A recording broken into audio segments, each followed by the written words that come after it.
मौलाना सैयद अब्दुल आला मौदूदी की जमात इस्लामी आज एक नए सियासी दौर में दाखिल हुई है। नौ मुंतखब अमीर हाफिज नईमुर रहमान ने कल मंसूरा में जमात इस्लामी की 2029 तक सरबराही का हल्फ उठाया। इस साल के आगाज़ से मुख्तलिफ मराहिल में जमात इस्लामी की मजलिस शूरा ने साबिक़ अमीर सिराजुल हक, नायब अमीर लियाकत बलोच और कराची के अमीर हाफिज नईमुर रहमान को बतौर उम्मीदवार नामजद किया था, जिनके इंतखाब के लिए मुल्क भर में जमात इस्लामी के 46,000 से ज़ायद अरकान ने वोट कास्ट किए, जिसके बाद 2 हफ्ते पहले 4 अप्रैल को हाफिज नईमुर रहमान की कामयाबी का ऐलान किया गया। हाफिज नईमुर रहमान साहब जमात इस्लामी के 6ठे अमीर हैं। कल मंसूरा में हलबरदारी के मौके पर जज्बाती मनाजिर देखने में आए। जमात इस्लामी की सरबराही की जिम्मेदारी एक आजमाइश के तौर पर मिलने पर हाफिज नईमुर रहमान साबिक़ अमीर सिराजुल हक से गले मिलकर रो पड़े। जमात इस्लामी के बुजुर्ग रहनुमाओं ने भी नौ मुंतखब अमीर जमात इस्लामी को इस्तकामत की दुआएं दी। हाफिज नईमुर रहमान जमात इस्लामी का मज़ाहमती और एहतजाजी चेहरा समझा जाते हैं। 8 फरवरी के इंतखाबात के बाद इलेक्शन कमीशन ने हाफिज नईमुर रहमान की कराची से सिंध असम्बली की नशिस्त पर कामयाबी का नोटिफिकेशन जारी कर दिया है, लेकिन उन्होंने ताहाल MPA का हल्फ नहीं उठाया, क्योंकि वो समझते हैं कि फॉर्म 45 के तहत उनकी नशिस्त पर PTI का आज़ाद उम्मीदवार कामयाब हुआ था। शहर में हालिया बल्दियाती इलेक्शन में भी जमात इस्लामी की अक्सरियती जमात बनकर सामने आई थी, लेकिन सियासी जोड़ तोड़ की वजह से हाफिज नईमुर रहमान मेयर कराची नहीं बन सके थे। ताहम उन्होंने कराची में जमात इस्लामी को एक मकबूल जमात बना दिया है। अहम बात यह है कि कराची की भी जमात इस्लामी से खुशगवार यादें वाबस्ता हैं। 1970 के इलेक्शन में जमात इस्लामी पीपल्स पार्टी के बाद कराची की दूसरी बड़ी जमात थी।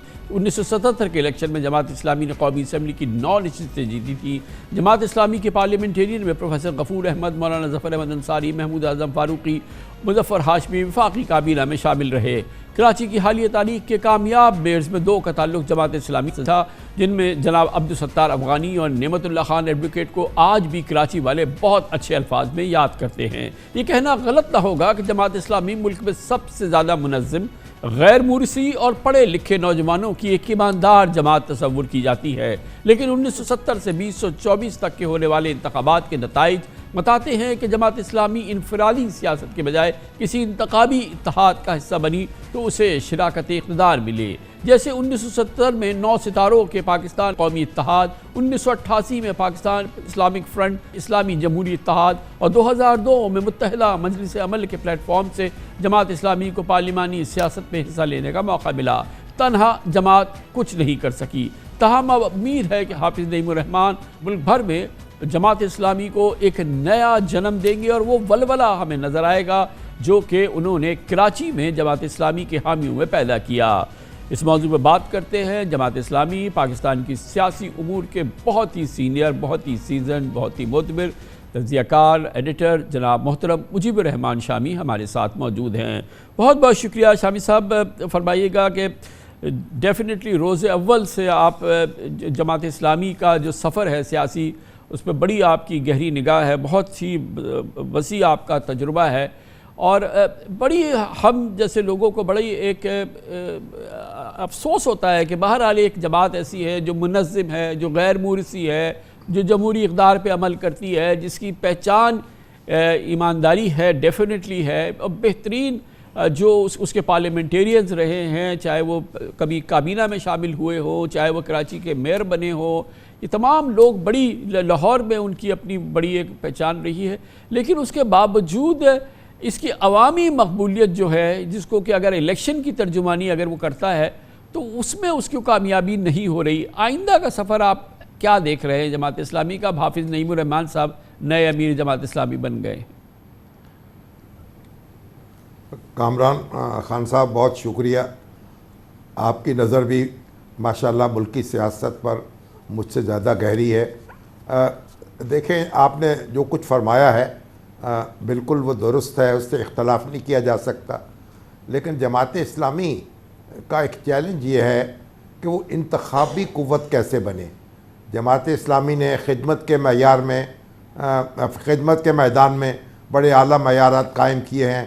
उसकी जो अल खिदमत है वो एक उससे तो दुनिया भर में उसने अपना नाम बनाया है और अपनी क्रेडिबिलिटी कायम की है। इसी तरीके से तालीम के मैदान में भी जमात इस्लामी के मुतल्लिक़ीन जो हैं बहुत नुमाया खिदमात अंजाम दे रहे हैं।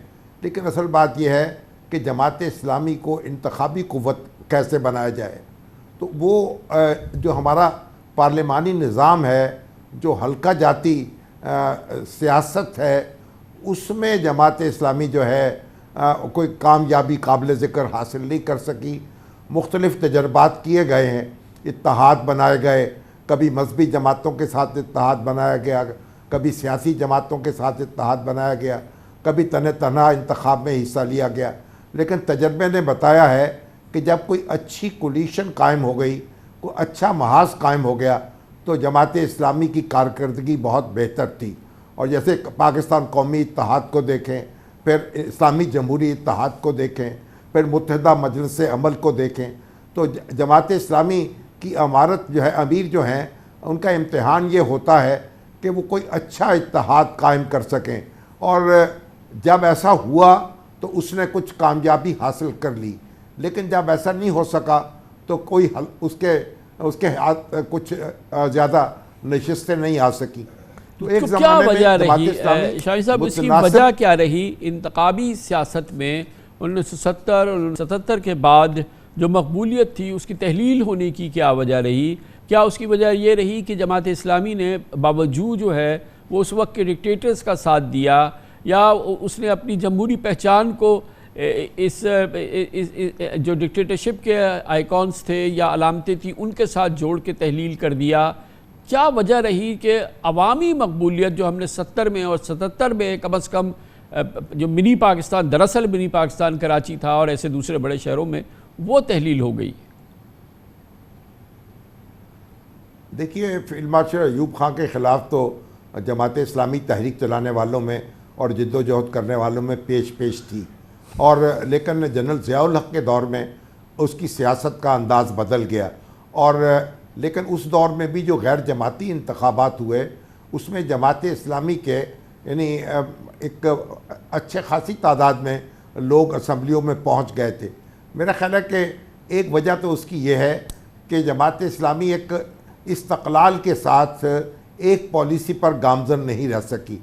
अगर वो इत्तेहादी सियासत जो है उसको एडॉप्ट किया था तो मसलसल उसके साथ जुड़ी रहती तो शायद उसके लिए ज़्यादा बेहतर होता, ज़्यादा मौसर किरदार अदा कर सकती।